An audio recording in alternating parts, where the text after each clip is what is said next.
ดี๋ยววันนี้เราจะไปส่งมอบรถกันที่อำเภอโนนแดงนะคะ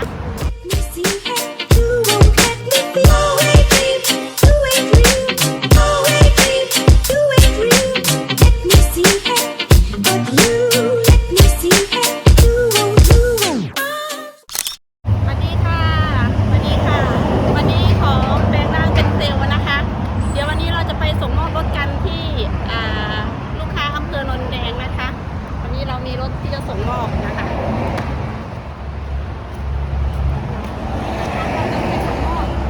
L50 นะคะที่โนนแดงนะคะเดี๋ยวติดตามกันนะคะว่าจะอยู่ที่ไหนตรงไหนนะคะ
เรามาพร้อมผลนะคะพี่ว่าเอาฝนมาเขาออกมาเทมพิเศษคือฝนนะคะปกติแล้วฝนไม่ตกมาเป็นเดือนแล้วนะคะวันนี้มาส่งมอบรถฝนตกอย่างชุ่มฉ่ำนะคะตั้งแต่มาถึงตรงนี้เป็นเวลา1 ชั่วโมงกว่าแล้วนะคะเราก็เลยต้องส่งมอบรถข้ามกลางสายฝนให้กับลูกค้านะคะอันนี้ขอสัมภาษณ์คุณพ่อนิดหนึ่งนะคะอันนี้คือเป็นลูกค้าของคูวต้านางรองค่ะอันนี้ซื้อเป็นคันที่เท่าไหร่แล้วคะคันที่4ครับคันที่4นะคะแสดงว่าเป็นลูกค้าคูวต้านางรองอย่างเหนียวแน่นนะคะ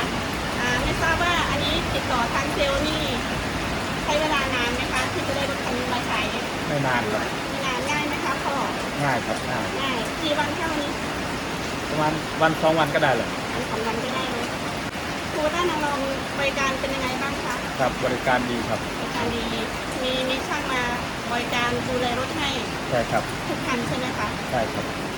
ยังไงก็คูวต้านางรองก็ฝากขอบคุณคุณพ่อนะคะเป็นอย่างยิ่งนะคะที่ให้โอกาสคูวต้านางรองได้บริการนะคะคันนี้เป็นคันที่4ถือว่ายอดเยี่ยมที่สุดขอบคุณคุณพ่อมากนะคะ